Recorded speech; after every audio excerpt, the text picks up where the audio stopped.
40-ാം വെള്ളി. എന്താണ് ഈ 40-ാം വെള്ളി? എങ്ങനെയാണ് ഇത് ആചരിക്കുന്നത്? എന്താണ് 40-ാം വെള്ളിയുടെ പ്രത്യേകത എന്നൊക്കെ അറിയാൻ ആഗ്രഹമില്ലേ?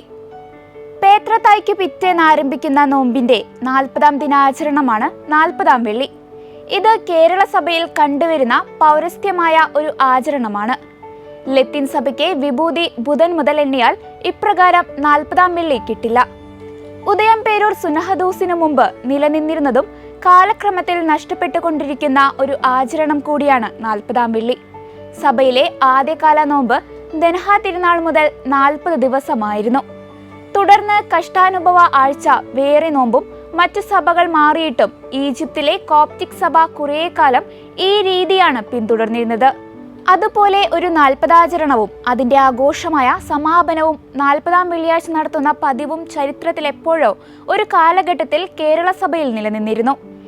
ഈശോയുടെ 40 ദിവസത്തെ മരുഭൂമിയിലെ ഉപവാസവും മോശയുടെ ഉപവാസവും ഇസ്രായേൽ ജനതയുടെ 40 വർഷത്തെ മരുഭൂമി യാത്രയും നിനവേ നിവാസികളുടെ ഉപവാസവും എല്ലാം കോർത്തിണക്കി അനുസ്മരിക്കുന്നതാണ് 40-ാം വെള്ളി. കർത്താവിന്റെ പീഡാസഹനത്തെയും മരണത്തെയും ഉത്ഥാനത്തെയും ആചരിക്കുന്ന വലിയ ആഴ്ചയുടെ പ്രവേശന കവാടമായി 40-ാം വെള്ളിയെ കണക്കാക്കുന്നു. നസ്രാണി പാരമ്പര്യത്തിൽ 40-ാം വെള്ളിക്ക് ശേഷം വരുന്ന 2 ദിവസങ്ങൾ സന്തോഷത്തിൻ്റെതാണ്. കൊഴുക്കട്ട ശനിയും ഓശാന ഞായറും. ഈശോ ബഥാനിയായിൽ ലാസറിന്റെ ഭവനം സന്ദർശിച്ചപ്പോൾ മർത്തയും മറിയവും കർത്താവിനെ കൊഴുക്കട്ട കൊടുത്ത് സൽക്കരിച്ചിരുന്നു എന്നാണ് പറയപ്പെടുന്നത്. അങ്ങനെയാണ് 40-ാം വെള്ളിക്ക് ശേഷം കൊഴുക്കട്ട ഉണ്ടാക്കി ശനിയാഴ്ച ആഘോഷിക്കുന്നത്. 40-ാം വെള്ളിയാഴ്ചയിൽ പൗരസ്ത്യ സുറിയാനി പാരമ്പര്യത്തിലെ സുവിശേഷ വായന ഈശോ ലാസറിനെ ഉയർപ്പിക്കുന്നതാണ്.